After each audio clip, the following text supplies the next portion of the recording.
Sekarang saatnya kita membahas tentang Bukek Xiansu. Manusia paling sakti, paling bijaksana, paling banyak pengalaman dan penuh dengan cinta dan kasih sayang. Filosofi KPH di setiap novelnya sebenarnya bisa berbicara tentang perspektif dari seorang Bukek Xiansu. Apa itu suka dan duka, baik dan jahat, cinta dan dendam, untung dan rugi, menangisi dan ditangisi, mati dan hidup. Semua dipahami dan dimaknai secara sempurna oleh seorang Bukek Xiansu. Dua keluarga terbesar dan terkuat dalam serial Bukek Xiansu, yakni keluarga Suma dan keluarga Kam, ilmu-ilmu hebatnya berasal dari Bukek Xiansu. Tenaga sakti inti es yang kemudian menjadi brand dari keluarga Pulau Es, itu berasal dari Bukek Xiansu. Ilmu silat sastra angin dan mega milik keluarga Kam juga berasal dari Bukek Xiansu. Tidak ada satupun yang pernah membaca novel KPH dan memahami isi novel secara komprehensif, kemudian tidak mengakui bahwa yang namanya Bukek Xiansu adalah orang yang paling hebat, paling sakti, dan paling berpengaruh di KPH Universe. Sekarang mari kita simak video tentang kisah hidup dari Bukek Xiansu. Kemampuan seorang Bukek Xiansu memang sudah tidak lumrah. Bukek Xiansu bukan hanya sekedar the greats atau bahkan the most powerful, ia sampai dijuluki sebagai manusia setengah dewa. Tema novel Ko Ping-hu benar-benar pure wuxia. Ko Ping-hu walau range imajinasinya sangat luar biasa, tapi tidak terjebak untuk keluar jauh sampai hal-hal yang sifatnya mistikal dalam konsep cerita serta profil setiap karakternya. Ilmu silat dan jurus-jurus sakti yang bertebaran di setiap novel masih termasuk standar wuxia.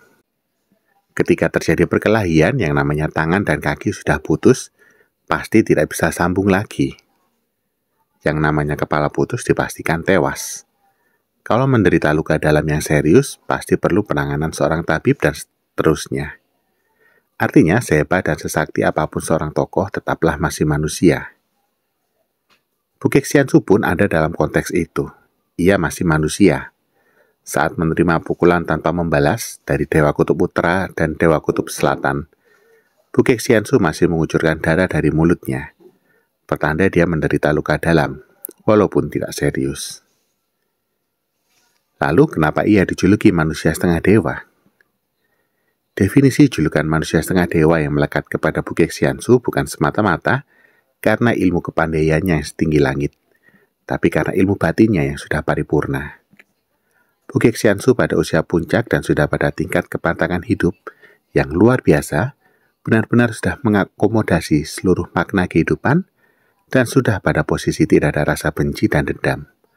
Tidak ada orang baik dan orang jahat di matanya. Semuanya sama. Bukek Xiansu terlahir sebagai anak manusia yang normal. Tidak ada yang aneh sewaktu dia lahir. Tidak ada tanda-tanda alam yang luar biasa saat dia lahir. Hanya saja, sewaktu ibunya mengandung, ibunya bermimpi melihat seekor naga berterbangan di angkasa di antara awan-awan. Sehingga ketika lahir, dia diberi nama Xin Leong atau naga sakti. Nama lengkapnya Kwa Xin Leong. Dan itu hal yang biasa saja. Mimpi memang milik semua orang. Bahkan di saat kecil dia harus menghadapi kenyataan akan pahit getirnya kehidupan. Pada usia 5 tahun saja, Kwa Xin Leong sudah harus kehilangan kedua orang tuanya karena tewas dibunuh pencuri. Dari kecil dia sudah harus memandang kerasnya kehidupan. Tidak bisa dia hindari. Tidak ada ruang untuk mengeluh dan tidak ada tempat untuk minta dikasihani. Pulau Es merupakan benang merah dalam 16 episode serial Bukek Xiansu. Di luar kisah pendekar bongkok yang merupakan side story yang harus dibuat novelnya karena peran yang cukup penting dari seorang dewa bongkok yang mampu merubah image dari istana gurun pasir yang awalnya hanyalah sebuah tempat pembuangan bagi seorang selir kerajaan Mongol menjadi tempat keramat yang sangat disegani. Pulau Es adalah pondasi awal dari semua konstruksi peristiwa demi peristiwa. Dari sinilah semua cerita hebat itu bermula. Dari sinilah, Bukek Xiansu pelajari, dan menerima semua yang dia miliki. Di tempat ini Bukit Xiansu mendapatkan semua yang tidak bisa dia dapatkan di dunia luar. Pulau es terisolasi dari dunia luar karena letaknya yang secara geografis sulit ditemukan. Bukit Xiansu tiba di Pulau es bersama Pangeran Han Tiong, yang terkesan dengan sikap dan pendirian Bukit Xiansu kecil yang logika berpikirnya jauh melampaui usianya. Separuh lebih usia Bukit Xiansu dihabiskan di Pulau es. Bahkan setelah pulau itu lenyap dihantam kekuatan alam yang sangat dahsyat, Bukit Xiansu masih berada di sekitaran pulau tersebut dengan tetap pada komitmennya untuk terus memberi pertolongan bagi siapapun yang membutuhkan. Kesaktian Bukit Xiansu dilegitimasi oleh banyak pihak, bahkan termasuk oleh Kopingho sendiri, yang menyatakan bahwa Bukit Xiansu memang manusia paling sakti. Sejak dibawa ke Pulau Es dan diangkat sebagai murid oleh Pangeran Han Tiong, Bukit Xiansu telah menunjukkan potensi luar biasa yang sudah terekspos sejak dia masih kecil. Kemampuan sastra dan kemampuan menghafal yang luar biasa juga dimilikinya. Tapi, ada faktor keberuntungan dan keajaiban yang milik Bukit Xiansu. Selain itu, yang tidak dimiliki orang lain dari Bukit Xiansu adalah kekuatan batinnya. Kekuatan spiritualnya yang melebihi dari semua orang yang ada di sepanjang sejarah dunia persilatan. Ditulis di dalam novel, dikatakan bahwa ada semacam cahaya aneh yang melindungi Bukit Xiansu. Semacam self-defense yang muncul dengan sendirinya dan memproteksi Bukit Xiansu dari segala macam jenis lawan dengan level kesaktian apapun juga. Bukit Xiansu memang sejak kecil, level psikologisnya sudah di luar manusia normal. Dia juga mengabaikan segala hal yang bisa merusak dan memecah konsentrasinya. Sehingga apa yang dia pelajari, baik ilmu silat ataupun ilmu lainnya, benar-benar bisa menembus level tertinggi. Tingkat kesaktian dan kekuatan batin dari seorang Bukit Xiansu bisa kita klaim level terbaiknya ketika dia menerima pukulan tanpa membalas. Bukan sembarang pukulan dan bukan orang sembarangan yang memukul. Menerima pukulan tanpa menangkis adalah benar-benar hanya mengandalkan kekuatan sinkang sebagai pelindung diri. Raja Pengemis Mata Satu, Dewi Berambut Harum, si Iblis Hitam, juga 3 datuk sakti dari Tian Te Leok Kwai sampai dibuat merinding dan melarikan diri saat memukul Bukit Xiansu dan jatuh ke dalam jurang. Tapi yang terjadi malah Bukit Xiansu melayang naik lagi dengan kondisi tidak terluka. Padahal Bukit Xiansu menerima pukulan tanpa membalas.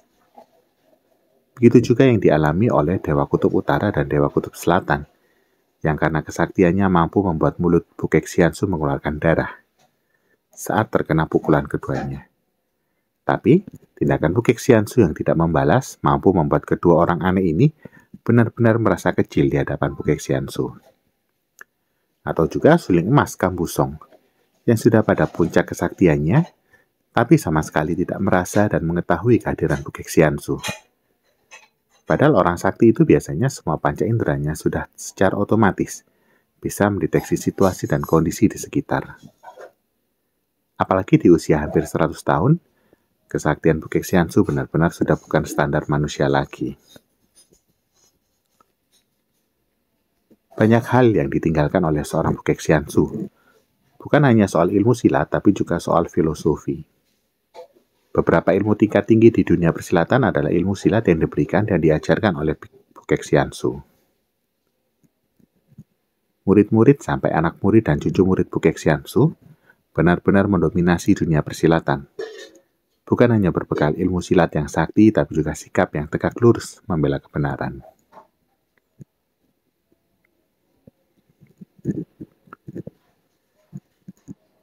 Cara mengakhiri eksistensi dari seorang Bukit Xiansu pun dibuat sangat elegan oleh Kopingho. Dia tidak tewas dalam pertarungan, tapi melompat ke air laut dan terlihat seolah berjalan di atas air menuju ke arah matahari terbenam. Bukit Xiansu tidak punya keluarga, dia tidak menikah sehingga tidak punya keturunan. Satu-satunya cara adalah merekrut murid agar supaya yang dia miliki tidak dibawa mati. ketiga orang muridnya inilah yang menjadi saksi akhir hidup dari seorang Bukek Xiansu.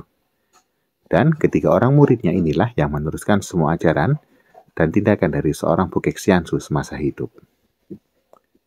Kalian bisa membaca ataupun melihat pembahasan dari ketiga murid Bukek Xiansu di video kami. Kalian bisa lihat di playlist Koping Ho.